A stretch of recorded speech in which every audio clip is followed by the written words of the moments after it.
ভিতরটা। সপ্তমীর দিন খুব ভালো করে পুজো দিলাম,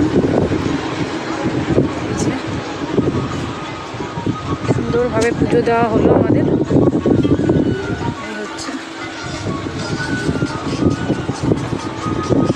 দাঁড়াও ভিতরে ঢুকে তোমাদের দেখাই একটু। থেপলাজি,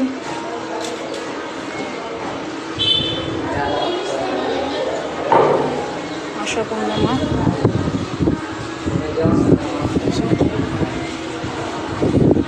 জাগ্রতই।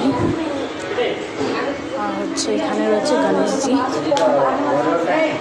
এই যে গণেশজি। সপ্তমী বলে খুব সুন্দর করে সাজানো হয়েছে, যেহেতু নবরাত্রি চলছে। খুব ভালোভাবে আজকে পুজো দেওয়া হলো, বেশ ফাঁকায় ফাঁকায় সুন্দর করে। মা এখনো ধূপ জ্বালাচ্ছে।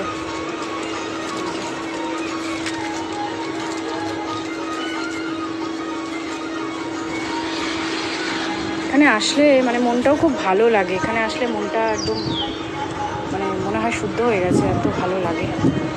আর জায়গাটাই মানে এত পবিত্র।